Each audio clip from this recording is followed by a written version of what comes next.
उपमुख्यमंत्री दरेगावी गेल्याची राज्याचे उपमुख्यमंत्री एकनाथ शिंदे हे त्यांचं मूळ गाव असलेल्या दरेगाव इथं 3 दिवसांच्या मुक्कामी दौऱ्यावर आलेले आहेत।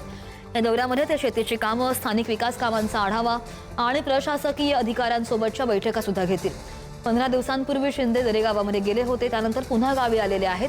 सुप्रीम कोर्टामध्ये शिवसेना पक्ष आणि चिन्हासंदर्भात सुनावणी सुरू असताना शिंदेंच्या दरेगाव दौऱ्यामुळे राजकीय वर्तुळामध्ये विविध चर्चांना उधाण आलंय। आणि या संदर्भात आपण आणखी जाणून घेत आमचे प्रतिनिधी साई सावंत आपल्या सोबत आहेत। साई, आपण पाहतोय की यापूर्वी सुद्धा जेव्हा जेव्हा काही गोष्ट घडते तेव्हा जर शिंदे नाराज असतील तेव्हा ते दरेगावी जातात, अशा चर्चा बऱ्याच असतात राजकीय वर्तुळामध्ये। आता सुद्धा आपण जर बघितलं एकीकडे सुनावणी सुरू आहे, कारण मात्र सांगितलं जातंय बैठकांचं आणि चर्चांचं, नेमकं काय आहे? नक्कीच श्रद्धा, राज्याचे उपमुख्यमंत्री एकनाथ शिंदे त्यांच्या मूळ गाव असलेल्या येथे काल आलेले आहेत। 3 दिवसांचा त्यांचा मुक्कामी दौरा आहे।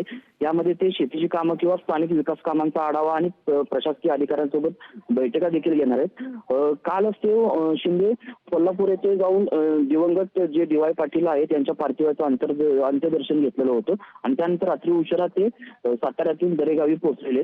एकूणच पाहायला गेलं तर 15 दिवसांपूर्वी उपमुख्यमंत्री एकनाथ शिंदे हे दरेगावी आलेले होते आणि पुन्हा एकदा गावी आल्याने यामुळे या दौऱ्याला देखील राजकीय वर्तुळात चर्चांना उधाण आलेलं आहे। एकूणच पाहायला गेलं तर आता शिवसेनेच्या त्या आमदारांच्या याच्या संदर्भात सुनावणी सुरू आहे। मात्र एकनाथ शिंदे अचानक गावी आल्याने राजकीय वर्तुळात देखील आता चर्चा रंगू लागलेल्या आहेत।